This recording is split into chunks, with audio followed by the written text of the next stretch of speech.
नमस्कार दोस्तों। मैं आज आपको प्रेमचंद की लिखी हुई कहानी सुनाने जा रही हूँ। कहानी का शीर्षक है खुचड़ और वाचन है साधना सिंह का। खुचड़ शब्द का अर्थ होता है किसी में दोष या कमियां निकालना। बाबू कुंदनलाल कचहरी से लौटे तो देखा कि उनकी पत्नी जी एक कुंजड़िन से कुछ साग भाजी ले रही हैं। कुंजड़िन सब्जी वाली को कहते हैं। कुंजड़िन पालक टके सेर कहती है, वह 1.5 पैसे दे रही हैं। इस पर कई मिनट तक विवाद होता रहा। आखिर कुंजड़िन 1.5 पैसे पर राजी हो गई। अब तराजू और बाट का प्रश्न छिड़ा। दोनों पल्ले बराबर न थे। एक में पसंगा था, बाट भी पूरे न उतरते थे। दोस्तों, तराजू के दोनों पल्लों को बराबर करने के लिए अलग से जो वजन बांधा जाता है उसे पसंगा कहते हैं। पड़ोसिन के घर से सेर आया। साग तुल जाने के बाद अब घाटे का प्रश्न उठा। घाटे का मतलब होता है कुछ चीज लेने के बाद में उसमें एक्स्ट्रा में डालना। पत्नी जी और मांगती थी। कुंजड़िन कहती थी, अब क्या सेर 2 सेर घाटे में ही ले लोगी बहू जी। खैर, आधा घंटे में वह सौदा पूरा हुआ और कुंजड़िन फिर कभी न आने की धमकी देकर विदा हुई। कुंदन लाल खड़े खड़े ये तमाशा देखते रहे। कुंजड़िन के जाने के बाद पत्नी जी लोटे का पानी लाई तो आपने कहा, आज तो तुमने जरा सा साग लेने में पूरा आधा घंटा लगा दिया। इतनी देर में तो 1005 का सौदा हो जाता। जरा जरा से साग के लिए इतनी ठाए ठाए करने से तुम्हारा सिर भी नहीं दुखता। रामेश्वरी ने कुछ लज्जित होकर कहा, पैसे मुफ्त में तो नहीं आते। ये ठीक है, लेकिन समय का भी कुछ मूल्य है। इतनी देर में तुमने बड़ी मुश्किल से एक ढेले की बचत की। कुंजड़न ने भी दिल में कहा होगा, कहाँ की गंवारन है, अब शायद भूल कर भी इधर ना आए। तो फिर मुझसे ये तो नहीं हो सकता कि पैसे की जगह धेले का सौदा लेकर बैठ जाऊं। इतनी देर में तो तुमने कम से कम 10 पन्ने पड़े होते। कल मेहरी से घंटों सिर मारा, परसों दूध वाले के साथ घंटों शास्त्रार्थ किया। जिंदगी क्या इन्हीं बातों में खर्च करने को दी गई है? कुंदन लाल प्रायः नित्य ही पत्नी को सदुपदेश देते रहते थे। यह उनका दूसरा विवाह था। रामेश्वरी को आए अभी 2 ही 3 महीने हुए थे। अब तक तो बड़ी ननद जी ऊपर के काम किया करती थी। रामेश्वरी की उनसे ना पटी। उसको मालूम होता था कि ये मेरा सर्वस्व ही लुटाई देती हैं। आखिर वह चली गई। तब से रामेश्वरी ही घर की स्वामिनी है। वह बहुत चाहती है कि पति को प्रसन्न रखे। उनके इशारों पर चलती है। एक बार जो बात सुन लेती है गांठ बांध लेती है। पर रोज ही तो कोई नई बात हो जाती है और कुंदन लाल को तो इसे उपदेश देने का अवसर मिल जाता है। एक दिन बिल्ली दूध पी गई। रामेश्वरी गर्म दूध करके लाई और स्वामी के सिरहाने रखकर पान बना रही थी कि बिल्ली ने दूध पर अपना ईश्वर प्रदत्त अधिकार सिद्ध कर दिया। रामेश्वरी ये अपहरण स्वीकार न कर सकी। रूल लेकर बिल्ली को इतने जोर से मारा कि वो 2-3 लुढ़कियां खा गई। कुंदन लाल लेटे लेटे अखबार पढ़ रहे थे। बोले, और जो मर जाती। रामेश्वरी ने ढिठाई के साथ कहा, तो मेरा दूध क्यों पी गई? उसे मारने से दूध तो नहीं मिल गया। जब कोई नुकसान कर देता है तो उस पर बड़ा क्रोध आता है। ना आना चाहिए। पशु के साथ आदमी भी क्यों पशु हो जाए? आदमी और पशु में इसके सिवा और क्या अंतर है? कुंदन लाल कई मिनट तक दया, विवेक और शांति की शिक्षा देते रहे। यहां तक कि बेचारी रामेश्वरी मारे ग्लानि के रो पड़ी। इसी भांति एक दिन रामेश्वरी ने एक भिक्षुक को दुत्कार दिया तो बाबू साहब ने फिर उपदेश देना शुरू कर दिया। बोले, तुमसे न उठा जाता हो तो लाओ मैं दे आऊं। गरीब को यूं न दुत्कारना चाहिए। रामेश्वरी ने त्योरियां चढ़ाते हुए कहा, दिन भर तो तांता लगा रहता है, कोई कहां तक दौड़े। सारा देश भिखमंगों से ही भर गया है शायद। कुंदन लाल ने उपेक्षा के भाव से मुस्कुराकर कहा, उसी देश में तो तुम भी बसती हो। इतने भिखमंगे आ कहां से जाते हैं? ये सब काम क्यों नहीं करते? कोई आदमी इतना नीच नहीं होता जो काम मिलने पर भी भीख मांगे। हाँ, अपंग हो तो दूसरी बात है। अपंगों का भीख के सिवा और क्या सहारा हो सकता है? सरकार इनके लिए अनाथालय क्यों नहीं खुलवाती? जब स्वराज हो जाएगा तब शायद खुल जाए। अभी तो कोई आशा नहीं है, मगर स्वराज भी धर्म से ही आएगा। लाखों साधु सन्यासी पंडित पुजारी मुफ्त का माल उड़ाते हैं। क्या इतना धर्म काफी नहीं है? अगर इस धर्म में स्वराज मिलता तो कब का मिल चुका होता। इसी धर्म का प्रसाद है कि हिंदू जाति अभी तक जीवित है, नहीं कब की रसातल पहुंच चुकी होती। रोम, यूनान, ईरान, सीरिया, किसी का अब निशान भी नहीं है। ये हिंदू जाति है जो अब तक समय के क्रूर आघातों का सामना करती चली जाती है। आप समझते होंगे हिंदू जाति जीवित है, मैं तो उसे उसी दिन से ही मरा हुआ समझती हूँ जिस दिन से वह अधीन हो गई। जीवन स्वाधीनता का नाम है, गुलामी तो मौत है। कुंदन लाल ने युवती को चकित नेत्रों से देखा। ऐसे विद्रोही विचार उसमें कहां से आ गए? देखने में तो वह बिल्कुल भोली थी। समझे कहीं सुन सुना लिया होगा। कठोर होकर बोले, क्या व्यर्थ का विवाद करती हो? लजाती तो हो नहीं, ऊपर से बक बक करती रहती हो। रामेश्वरी ये फटकार सुनकर चुप हो गई। एक क्षण वहां खड़ी रही, फिर धीरे धीरे कमरे से चली गई। एक दिन कुंदन लाल ने कई मित्रों की दावत दी। रामेश्वरी सवेरे से रसोई में घुसी तो शाम तक सिर न उठा सकी। उसे ये बेगार बुरी मालूम हो रही थी। अगर दोस्तों की दावत करनी थी तो खाना बनवाने का क्यों प्रबंध किया? सारा बोझ उसी के सर क्यों डाल दिया? उससे एक बार पूछ तो लिया होता कि दावत करूं या ना करूं। होता तब भी यही जो अब हो रहा है। वह दावत के प्रस्ताव का बड़ी खुशी से अनुमोदन करती। तब वह समझती कि दावत मैं कर रही हूं। अब वह समझ रही है मुझसे बेगार ली जा रही है। खैर, भोजन तैयार हुआ, लोगों ने भोजन किया और चले गए, मगर मुंशी जी मुंह फुलाए बैठे हुए थे। रामेश्वरी ने कहा, तुम क्यों नहीं खा लेते हो? क्या अभी सवेरा है? बाबू साहब ने आंखें फाड़ कर कहा, क्या खा लूं?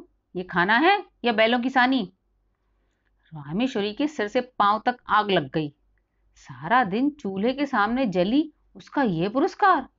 बोली, मुझसे जैसा हो सका बनाया, जो बात अपने बस की नहीं है उसके लिए क्या करती? पूर्णिया सेवर हैं होंगी। कचौड़ी में इतना नमक था कि किसी ने छुआ तक नहीं होगा। हलवा अच्छी तरह भुना नहीं, कचाइयां आ रही थीं। आती होंगी। शोरबा इतना पतला था जैसे चाय होगा। स्त्री का पहला धर्म यह है कि वह रसोई के काम में चतुर हो। फिर उपदेशों का तार बंधा, यहां तक कि रामेश्वरी ऊब कर चली गई। 5-6 महीने गुजर गए। एक दिन कुंदन लाल के एक दूर के संबंधी उनसे मिलने आए। रामेश्वरी को ज्यों ही खबर मिली, जलपान के लिए मिठाई भेजी और मेहरी से खैला भेजा, आज यहीं भोजन कीजिएगा।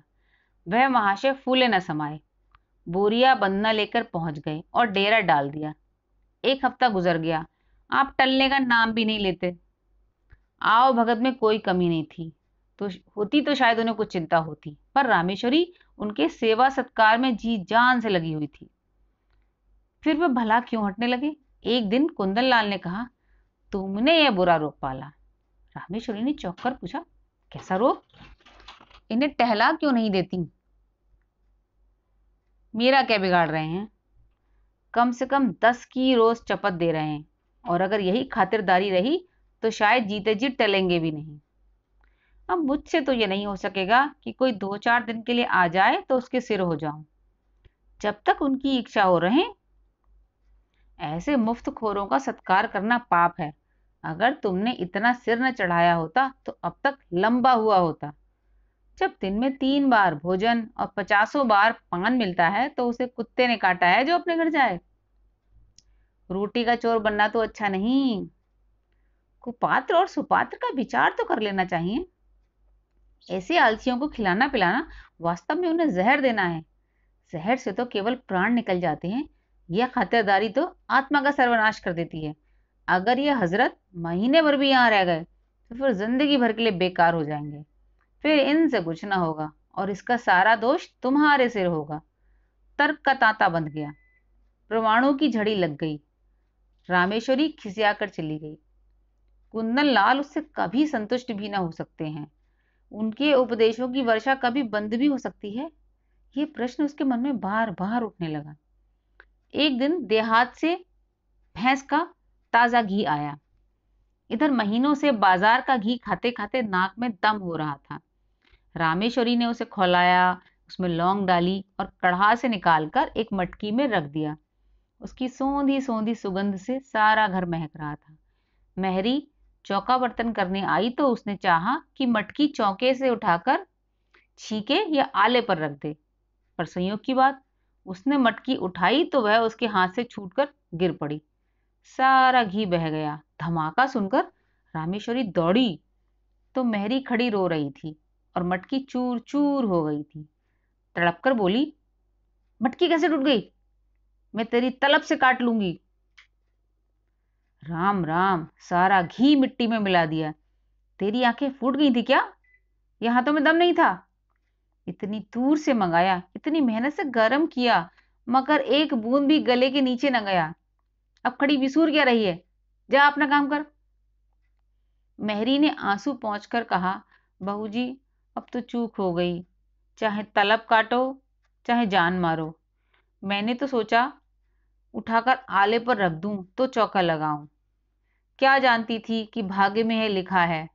ना जाने किसका मुंह देखकर उठी थी।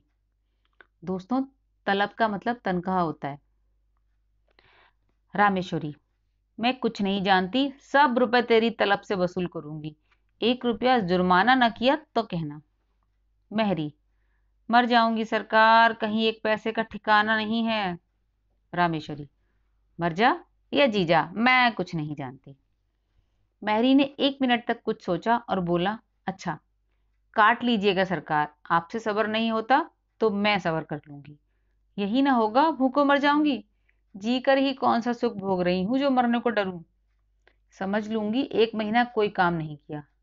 आदमी से बड़ा बड़ा नुकसान हो जाता है। ये तो घी ही था। रामेश्वरी को एक ही क्षण में महरी पर दया आ गई। बोली, तू भूखों मर जाएगी तो मेरा काम कौन करेगा? महरी, काम कराना होगा कराइएगा और खाना खिलाइएगा, ना कराना होगा भूखों मारिएगा। आज से आकर आप ही के द्वार पर सोया करूंगी। रामेश्वरी, सच कहती हूँ, आज तूने बड़ा नुकसान कर डाला। महरी, मैं तो आप ही पछता रही हूँ सरकार। रामेश्वरी, जा गोबर से चौका लीप दे, मटकी के टुकड़े दूर फेंक दे और बाजार से घी लेती आ। महरी ने खुश होकर चौका गोबर से लीपा और मटकी के टुकड़े बटोर रही थी कि कुंदन लाल आ गए और हांडी टूटी देखकर बोले, ये हांडी कैसे टूट गई?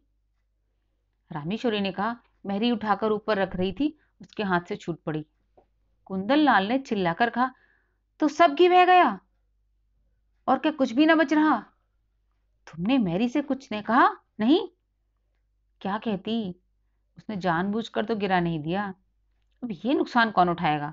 हम उठाएंगे और कौन उठाएगा? अगर मेरे ही हाथ से छूट पड़ती तो क्या हाथ काट लेती?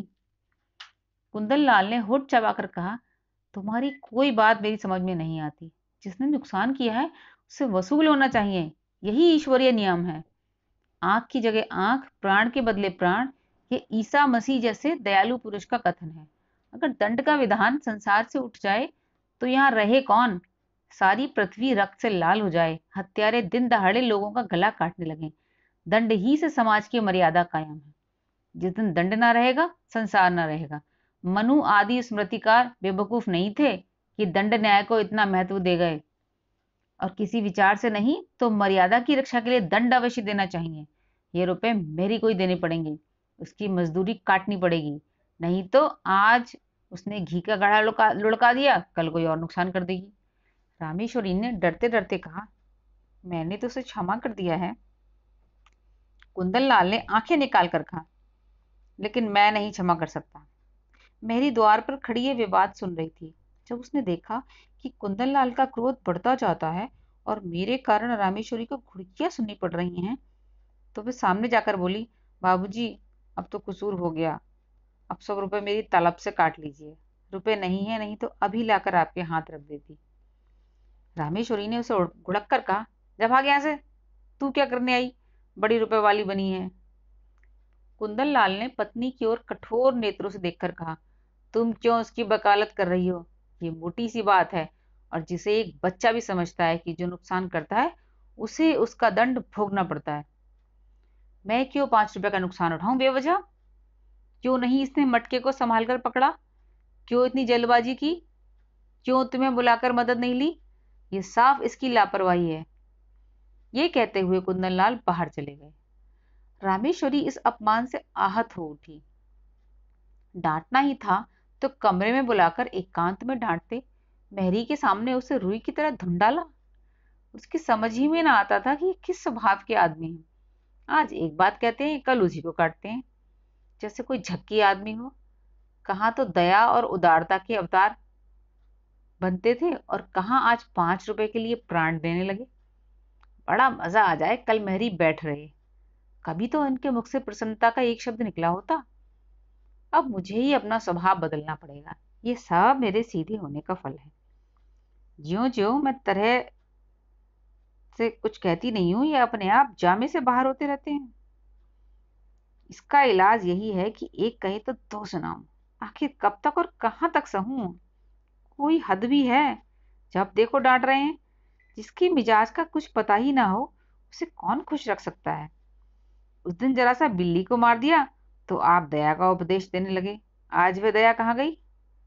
उनको ठीक करने का उपाय यही है कि समझ लूं कोई कुत्ता भौंक रहा है। नहीं, ऐसा क्यों करूं?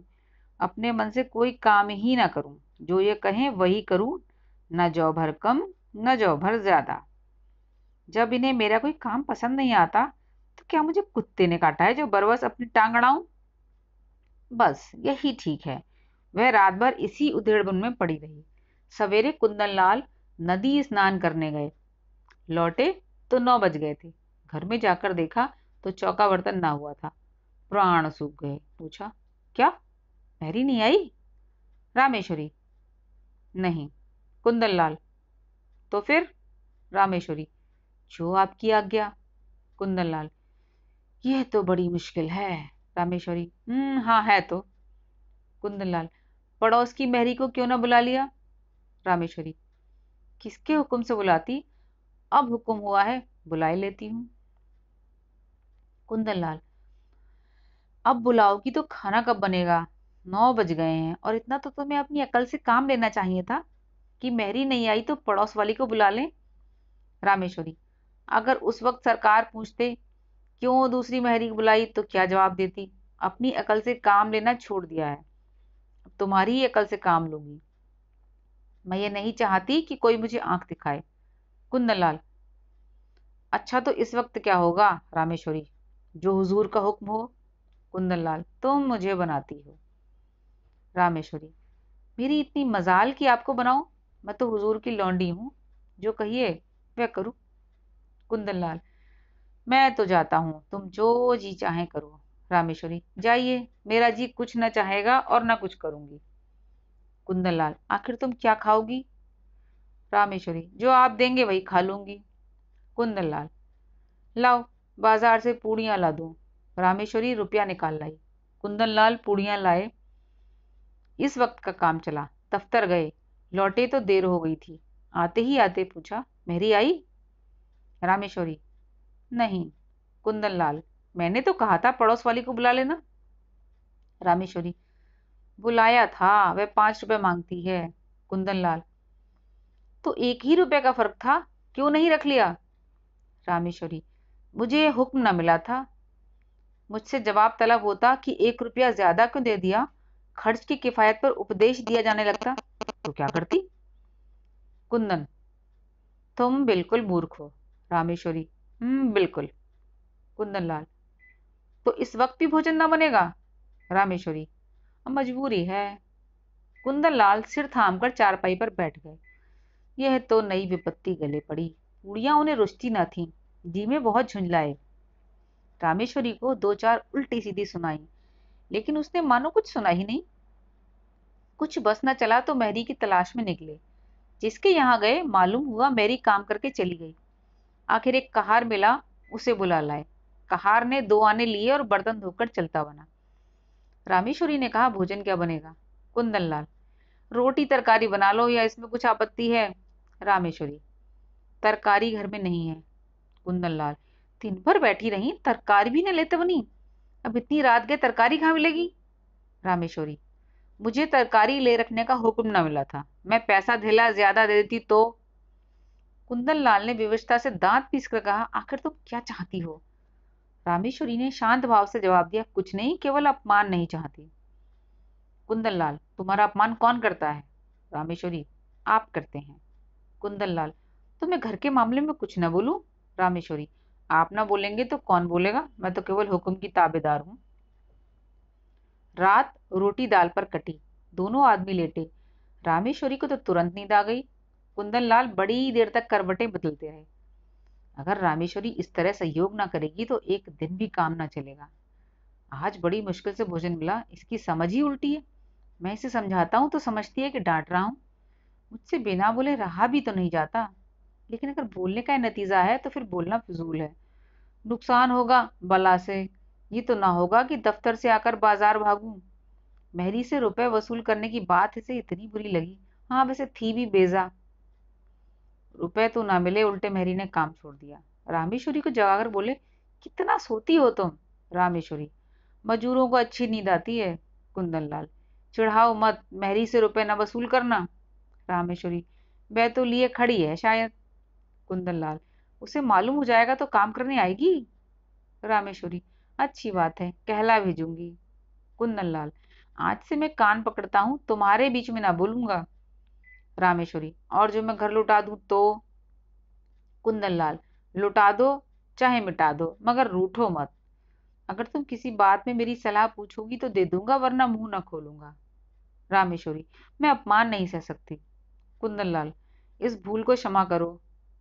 रामेश्वरी, सच्चे दिल से कहते हो ना? कुंदन लाल, सच्चे दिल से। तो दोस्तों, ये कहानी और इसका वाचन आपको कैसा लगा बताइए।